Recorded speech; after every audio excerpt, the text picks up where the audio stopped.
नमस्कार. कथा मराठी चॅनलवर तुमचं सगळ्यांचं स्वागत आहे. तू ही रे माझा मितवा या सिरियलचे सगळे अपडेट तुम्हाला या चॅनलवर पाहायला मिळतील. तर चॅनलला लाईक आणि सबस्क्राईब करायला विसरू नका. ठरलं तर मगमध्ये आज आपण पाहत आहोत. इथे नागराजने बायकोवरती हात उचलला हे सत्य ज्यावेळेला रविराजला आणि घरातल्यांना कळतं त्यावेळेस सगळ्यांना वाईट वाटतं. आजी तर म्हणू लागते, नागराज तू एक स्त्रीवरती असा अत्याचार करशील असं कधी वाटलं नव्हतं. तुला तर मी माझा मुलगा मानायची रे, तू असं कसा वागलास? म्हणून आजी आता प्रश्न विचारते. अस्मिता म्हणते, बायकोला मारणाऱ्या व्यक्तीला आपण समजायचं तरी काय? नागराजवरती सगळेजण कमेंट करत असतात, वाईट साईड बोलत असतात. नागराज सगळ्यांचं बोलणं ऐकून घेत असतो. कुणालाही त्याचं वागणं पटलेलं नसतं आणि त्याचं हे वागणं, बायकोला मारणं हे सगळ्यांना मन दुखावणारं असतं. त्यात रविराज म्हणू लागतो, मला हे इतके दिवस कळलंच नाही. आता अर्जुनलावरतीही रविराज खवळतो आणि म्हणू लागतो की तुम्हाला इतके दिवस हे सत्य सांगितलं का नाहीस? तुम्हाला एकदा तरी शब्दांनी सांगायला हवं होतं. बिचारीवरती इतके अत्याचार घरात होत होते आणि मला कोणीही सांगितलं नाही. प्रतिमा, तू तर तुझ्या डोळ्यांनी पाहिलं. आत्ताच तर तू म्हणाली ना, तुझ्या डोळ्यांनी पाहूनही तू हे सगळं सत्य माझ्यापासून कसं काय लपवून ठेवू शकलीस? तर सुमनने मला शपथ घातली होती म्हणून मी तुम्हाला सांगू शकले नाही असंही ते सांगू लागती प्रतिमा. पण रविराज म्हणू लागतात की मला खूप वाईट वाटते की माझ्या वहिनीवरती तू अशी हात उचलला, मारझोड केली, बिचारीला किती त्रास दिलास तू. आणि आता इथे ढिम्म काय उभा आहेस? तिला शोधण्याचा प्रयत्न तरी तू केला आहेस का? तर तू म्हणू लागतो की मला माफ करा, मी इतके दिवस चुकीचं वागलो, पण इथून पुढे मी कधीही असं वागणार नाही. दादा खूप रागावलेला असतोय त्यावेळेला नागराज त्याच्यासमोर हात जोडून म्हणू लागतो, मी सपशेल सगळ्यांसमोर तुमची माफी मागतो आणि सुमन आली की तिचीही माफी मागेल. पुन्हा असं कधीही वागणार नाही. पण मी खरं सांगतो, मला खरंच माहीत नाही की सुमन आपल्याला न सांगता कुठे निघून गेली आहे आणि तिला शोधण्याचा मी प्रयत्न करतो. मी आत्ताच जातो असं म्हणू लागतो. त्यावेळेला नागराजला रविराज सांगू लागतो, तू इथून कुठेही जायचं नाही. आता सगळ्यांना तुझ्यावरतीच संशय आहे की तू सुमनला कुठेतरी लंपास केलं आहे. पण तो म्हणतो, नाही दादा, तुझी शपथ, मला खरंच माहीत नाही आपली सुमन कुठे आहे. मग नातेवाईकांना फोन करण्याची ॲक्टिंग इथे नागराज करू लागतो. मावशी, तुमच्याकडे सुमन आली आहे का? काही फोन आला होता का? अशा सगळ्या चौकशा तो 2-3 फोन करू लागतो. घरातल्यांना दाखवू लागतो की मी इथे माझ्या बायकोला किती जीव लावतो, तिला शोधण्याचा किती प्रयत्न करत आहे. असे सगळे त्याचे नाटकं सुरू होतात. त्याच्याकडे पाहून 1 मिनटासाठीही इथे आपल्या सायलीला त्याची दया येत नाही. कारण तो घाबरला आहे आणि त्यानेच काहीतरी केलं असावं असा तिचा पक्का संशय आहे. ती त्याच्यावर अजिबात विश्वास ठेवायला तयार नाही. इकडे नागराजच्या शेजारच्याच खुर्चीमध्ये त्या बायकोला म्हणजे सुमनला त्याने बांधून ठेवलेलं असतं आणि नागराज तिच्याकडे पाहून फिदी हसत असतो. त्याचं ते राक्षसासारखं हसणं, ते आवाज, ते ऐकून बिचारी सुमन इतकी घाबरलेली, भेदरलेली असते. स्वतःच्या जीवाचा आकांत करत असते. स्वतःला सोडवण्यासाठी कितीतरी झटत असते, प्रयत्न करत असते. पण काही केल्या तिची दोरी सुटेना. तिला एवढा प्रयत्न करूनही यश मिळेना स्वतःला सोडवायला. ती खूप प्रयत्न करू लागते स्वतःला वाचवण्यासाठी, सोडवण्यासाठी. पण नागराज इतकं घट्ट तिला बांधून गेलेला असतो की ती स्वतःची दोरीही सोडू शकलेली नसते. वरतून भूतासारखा महिपत तिच्याकडे पाहत असतो, हसत असतो. ते पाहून तर ते आणखीनच जास्त घाबरलेली असते. रविराज आता इथे नागराजला सांगू लागतो की तू इथून कुठेही जायचं नाही आणि जोपर्यंत सुमन आपल्याला भेटत नाही तोपर्यंत इथेच थांबायचं. इथून माझ्या डोळ्यासमोरून अजिबात हालायचं नाही, नाही तर तुझी काही खेर नाही. आत्ता तरी मी सुमन येईपर्यंत तुला काहीही शिक्षा करणार नाही, पण ती एकदा घरी आली की मी तुला अजिबात शिक्षेपासून वाचवणार नाही. इतकी कठोर शिक्षा तुला देईल की मी विचारसुद्धा करणार नाही की तू माझा भाऊ आहे. मी फक्त न्यायाच्याच बाजूने लढणार. इथे मग आता अन्नपूर्णाजी म्हणू लागते की आता बस झालं, सगळेजण शांत व्हा आणि तुम्ही आत्ता घरी जाऊ नका, असं कल्पना म्हणू लागते प्रतिमाला.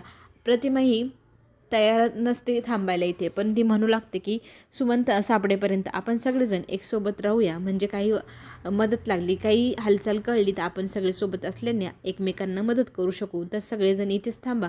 कल्पनाचाही हट्ट असतो आणि प्रतिमाला मग कल्पना म्हणू लागते की मी तुला गेस्ट रूममध्ये घेऊन जाते, सगळेजण आता झोपा आणि काही वाटलं तर सायली आपल्याला निरोप द्यायला येईल.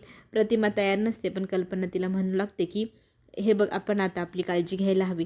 काही वाटलं तर आपल्याला हे उठवायला येतील, आवाज देतीलच, काळजी करू नको. आणि नागराज 2 मिनिटात मी आलो बाहेरनं पाय मोकळे करून असं म्हणत शतपावली करायला बाहेर जातो. इथे अश्विनही सगळ्या हॉस्पिटलला मी सांगून आलो आहे की सुमन काकूचा काही पत्ता लागला तर कळवा, असा निरोप घेऊन आलेला असतो. सगळेजण आपापल्या कामात व्यस्त असतात, पण प्रियाला नागराजवरती डाऊट येत असतो की याने नक्कीच काहीतरी रायता फैलवून ठेवला आहे आणि हा सांगत नाही आहे. इथे आता सायली म्हणत असते की आपण सगळ्यांनी एकमेकांची काळजी घ्यायला हवी. कोणीही अजिबात घाबरू नका, नक्कीच सुमन काकू सापडतील. पुढे आपल्याला हे पाहायला मिळेल की नागराज बाहेर पायी शतपावल्या करायला गेलेला असताना तिथे प्रिया त्याच्या मागे मागे जाते. त्याच्याकडनं काही माहिती काढता येईल का म्हणून ती प्रयत्न करू लागते. नागराजला महिपतच्या माणसाचा फोन आलेला असतो. तो म्हणू लागतो की सर, मला ना महिपत सरांशी बोलायचं आहे. तर तो म्हणू लागतो, तुला कशाला त्याच्याशी बोलायचं आहे, कशाला नंबर पाहिजे आहे. तर तो सांगू लागतो की मला एकाच ड्युटी दिली होती त्या गॅरेजच्या बाहेर बसून त्या माणसावर लक्ष ठेवायची, पण तुम्ही तर आता तिथे एक बाई पण आणून ठेवली, म्हणजे काम दुप्पट झालं, मग पैसे पण दुप्पट व्हायला हवे. हीच गोष्ट मला त्यांच्याशी बोलायचे. तर तो म्हणतो ठीक आहे, तुझं काम होऊन जाईल, भेटेल तुला दुप्पट पैसे, महिपतला सांगतो मी. असं म्हणत असताना समोरून प्रिया येते. काय सांगायचं आहे महिपतला म्हणून नागराजला विचारू लागते.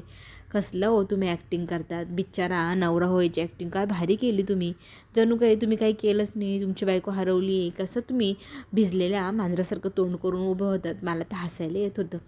मग ती सांगू लागते, नक्की तुम्ही काहीतरी केलं आहे, मला माहिती आहे, तुम्ही ते मला सांगा. तुम्हाला मदत करण्यासाठी इथे कोणीही नाही, फक्त मीच एक व्यक्ती आहे जी तुम्हाला मदत करू शकते. तर आपल्या दोघांना एकत्र यायला हवं. इथे महिपत आणि सुमनचा प्रश्न आहे. तर नागराज सांगायलाच तयार नाही महिपतला कुठे ठेवले आणि सुमनला कुठे ठेवले. इथे प्रिया खूप त्यांना सांगत असते की माझी मदत घ्या, मी तुमच्या कामाची आहे. पण नागराज आता विचार करतो, हिला जर आपल्या प्लॅनमध्ये घेतलं परत काही अडचण निर्माण झाली तर तो विचारत आहे की प्लॅनमध्ये घ्यावा का नाही घ्यावा. इकडे रविराज आता अर्जुनला म्हणू लागतो की मला खरंच खूप वाईट वाटतं, माझ्या वहिनीवरती हा बिनडोक मारझोड करून अत्याचार करत होता, इतका त्रास तिला दिला आणि आजपर्यंत मला घरामध्ये तिने कळूही दिलं नाही. तिच्या वेदना, तिचं सगळं काही तिने कसं स्वतःच्या मनातच दडवून ठेवलं, माझ्याशी कधी मनमोकळेपणाने बोलली नाही.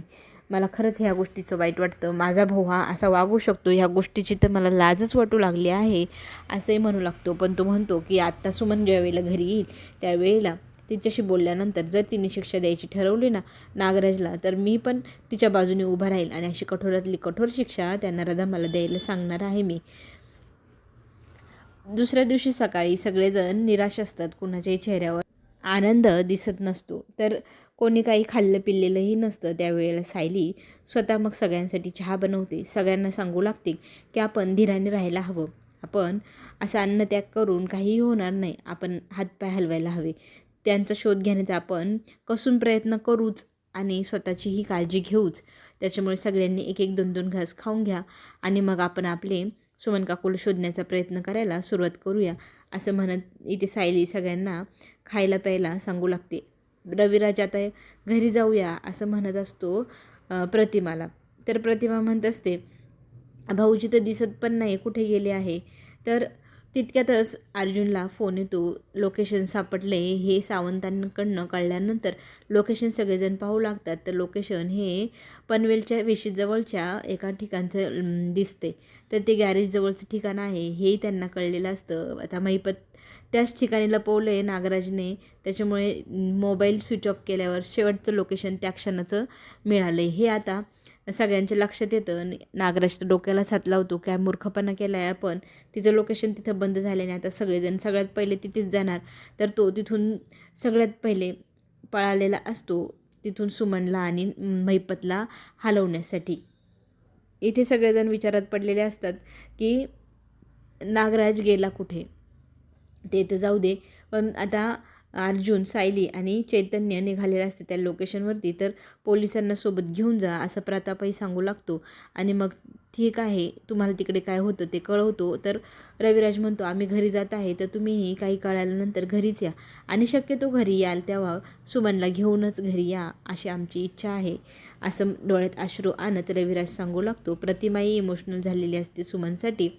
पण आता नागराज गेला कुठे, नागराज म्हणून अशी हाक मारत इथे रविराज इकडे तिकडे पाहू लागतो, पण नागराज कुठेही दिसत नाही. ही डाऊटफुल गोष्ट आहे की एकदम ऐन वेळेला जेव्हा लोकेशन कळतं त्याच वेळेला नागराज गायब होतो, हे सायलीचे लक्षात येतं. इथे सायली विचारात पडलेली असते. नागराज मात्र वरती गेलेला असतो. तिथून प्रियाला फोन करतो आणि सांगू लागतो की मला तुझी मदत हवी आहे. मला महिपतला शिफ्ट करायचं या ठिकाणावरनं, तर तू मला मदत कर. इथे ती मदत करायला तयार होती. घराबाहेर निघत असताना आजी तिला विचारते, कुठे निघालीस? ती उद्धटपणे म्हणते, बाहेर निघालेल्या व्यक्तीला असं थांबवू नये, आणि तिथून ती निघून जाते. लोकेशनवरती आता अर्जुन, सायली, पोलीस पोचलेले असतात. त्यांना त्या लोकेशनवरती एका माणसाचा आवाज येतो, तर तो आवाजाच्या दिशेने ते पाहू लागतात. ते गॅरेजच्या समोरच्या पुढील दाराजवळ उभे असतात. त्या दिशेने ते सगळेजण पळू लागतात जिथनं आवाज येतो.